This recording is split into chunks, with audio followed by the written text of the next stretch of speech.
नमस्कार साथियों। देखिए, बीजेपी ने कैसे वॉशिंग मशीन में शुभेंदु अधिकारी को धोकर फ़िल्टर कर दिया। यानी 19 दिसंबर 2020 को ममता बनर्जी की टीएमसी पार्टी छोड़कर बीजेपी में शामिल हुए शुभेंदु अधिकारी आज बंगाल के मुख्यमंत्री के रूप में शपथ ले चुके हैं। यानी बीजेपी को बंगाल में अपनी पार्टी में से कोई मुख्यमंत्री पद का उचित नहीं लगा और मात्र 4 साल पहले टीएमसी पार्टी से पलटी मारकर बीजेपी में आए शुभेंदु अधिकारी को सीएम बना दी गई।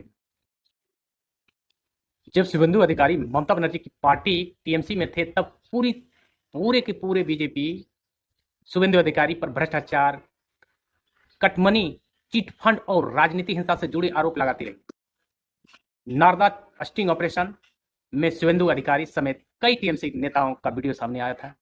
उसमें कथित तौर पर नकद पैसा लेते हुए दिखाया गया था।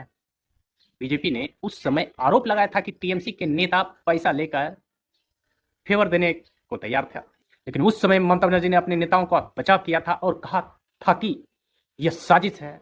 शारदा चिटफंड आप लोग सुने होंगे, इतनी बड़ी स्कैम हुई थी।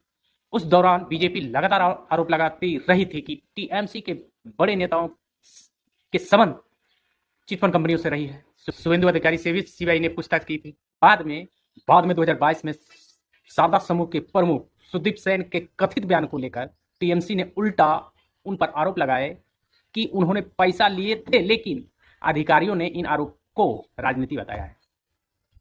कटमनी और सिंडिकेट राज 2018 से 20 के दौरान बंगाल बीजेपी का बड़ा आरोप था कि टीएमसी नेताओं द्वारा सरकारी योजनाओं में कटमनी ली जाती है। यानी शुभेंदु अधिकारी उस समय राज्य में मंत्री और पूर्वी मेदिनीपुर क्षेत्र के प्रभावशाली नेता थे।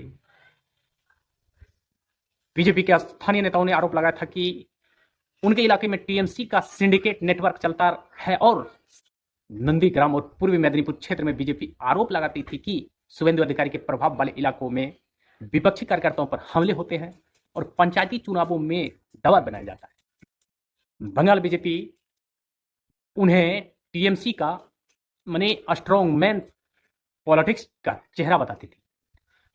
2021 में बीजेपी में शुभेंदु अधिकारी को शामिल होने के बाद उनके खिलाफ राहत सामग्री के दुरुपयोग का मामला दर्ज हुआ था, लेकिन उससे पहले टीएमसी में रहते हुए विपक्ष उन पर स्थानीय निकायों और प्रशासनिक संसाधनों का दुरुपयोग के आरोप लगाए।